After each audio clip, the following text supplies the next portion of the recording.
Exodus chapter 12, the Passover. The Lord said to Moses and Aaron in Egypt, "This month is to be for you the first month of your year. Tell the whole community of Israel that on the 10th day of this month each man is to take a lamb for his family, one for each household. If any household is too small for a whole lamb, they must share one with their nearest neighbor, having taken into account the number of people there are. You are to determine the amount of lamb needed in accordance with what each person will eat. The animals you choose must be year-old males without defect, and you may take them from the sheep or the goats. Take care of them until the 14th day of the month, when all the people of the community of Israel must slaughter them at twilight. Then they are to take some of the blood and put it on the sides and tops of the door frames of the houses where they eat the lambs. That same night they are to eat the meat roasted over the fire, along with bitter herbs and bread made without yeast. Do not eat the meat raw or cooked in water, but roasted over the fire. Head, legs, and inner parts, do not leave any of it till morning. If some is left till morning, you must burn it. This is how you are to eat it, with your cloak tucked into your belt, your sandals on your feet, and your staff in your hand. Eat it in haste. It is the Lord's Passover. On that same night I will pass through Egypt and strike down every firstborn, both men and animals, and I will bring judgment on all the gods of Egypt. I am the Lord.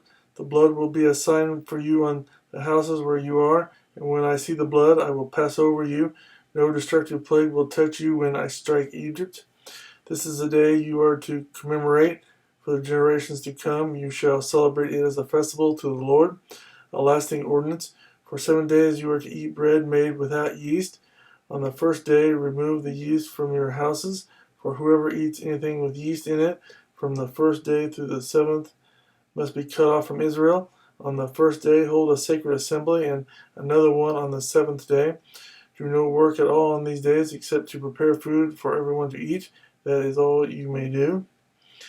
Celebrate the Feast of Unleavened Bread, because it was on this very day that I brought your divisions out of Egypt.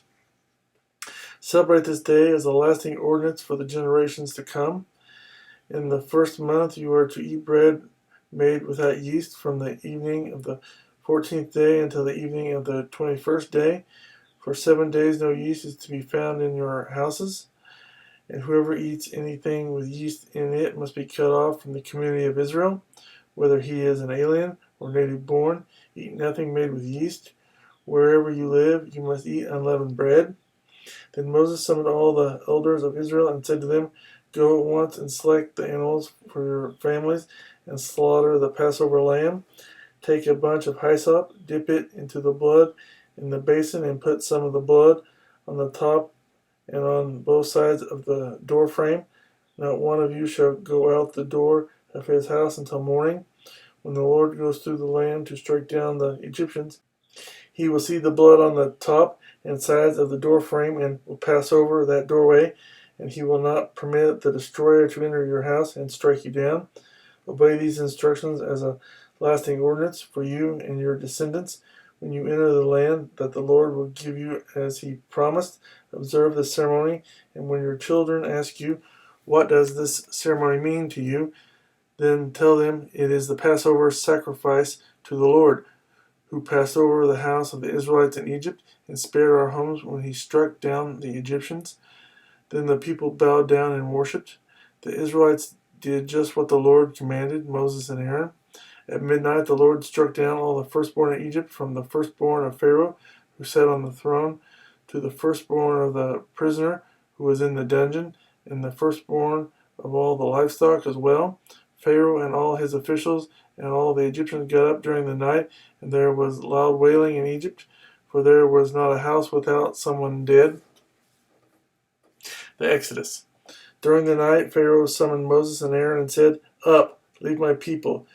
You and the Israelites go worship the Lord as you have requested. Take your flocks and herds, as you have said, and go, and also bless me." The Egyptians urged the people to hurry and leave the country, for otherwise, they said, "we will all die." So the people took their dough before the yeast was added, and carried it on their shoulders in kneading troughs wrapped in clothing.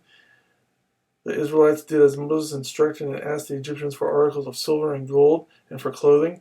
The Lord had made the Egyptians favorably disposed toward the people, and they gave them what they asked for, so they plundered the Egyptians. The Israelites journeyed from Ramesses to Succoth. There were about 600,000 men on foot, besides women and children. Many other people went up with them, as well as large droves of livestock, both flocks and herds. With the dough they had brought from Egypt, they baked cakes of unleavened bread. The dough was without yeast because they had been driven out of Egypt and did not have time to prepare food for themselves. Now the length of time the Israelite people lived in Egypt was 430 years. At the end of the 430 years, to the very day, all the Lord's divisions left Egypt, because the Lord kept vigil that night to bring them out of Egypt. On this night, all the Israelites are to keep vigil to honor the Lord for the generations to come. Passover restrictions.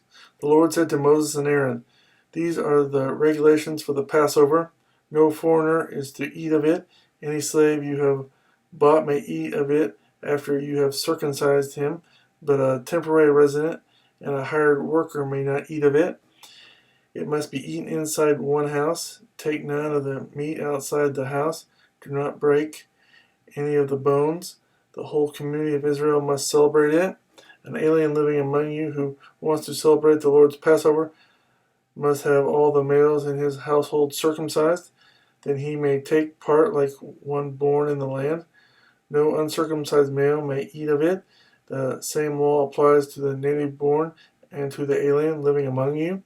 All the Israelites did just what the Lord had commanded Moses and Aaron, and on that very day the Lord brought the Israelites out of Egypt by their divisions.